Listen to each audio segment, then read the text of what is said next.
தம்பி மகாகந்தன் அவர்களும் நல்ல படம், ஒரு தொய்வு இல்லாம நல்ல எடுத்திருந்தாங்க. அதனால கண்டிப்பா இந்த படம் வெற்றி பெறும்.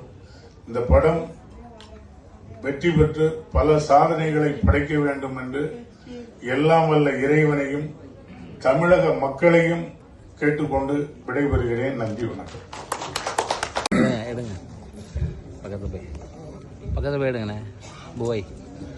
எனது நண்பர்கள்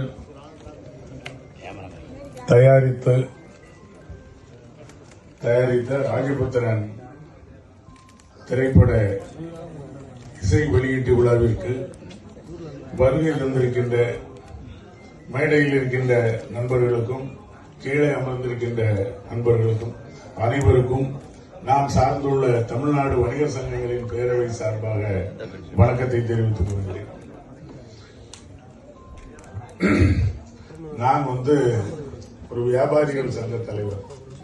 இதுல மன்சூர் அலிகான் பேசினார் இல்லையா, இந்த குறையே நாங்க சொல்லி சொல்லி ஆர்ப்பாட்டங்கள் போராட்டங்கள் நடத்திக்கிட்டு இருக்கிறோம்.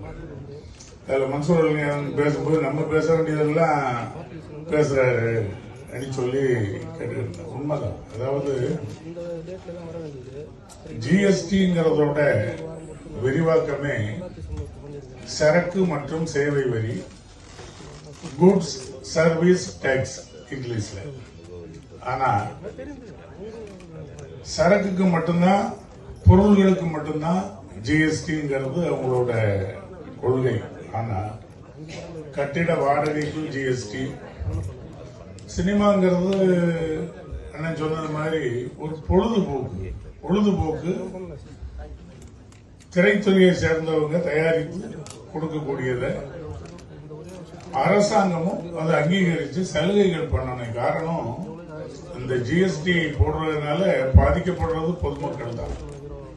அதனால நான் மன்சூர் அலிகான் அவர்கள் பேசினதுல எனக்கும் அந்த கருத்துக்கள்ல உடன்பாடு உண்டு.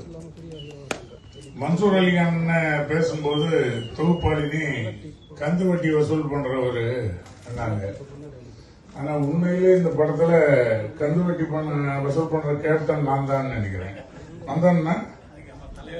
ஆமா, இந்த கந்து வசூல் பண்ற இந்த படத்துல அதுக்கு கேப்டனே நான் தான். ஆர்வி உதயகுமார்னே, அதுக்கு மேல கன்னட நடிகர் கோமல், அதுக்கு மேல கேப்டன் தான். கேப்டன்னா பெரிய வில்லைன்னு வச்சுக்கோங்களேன்.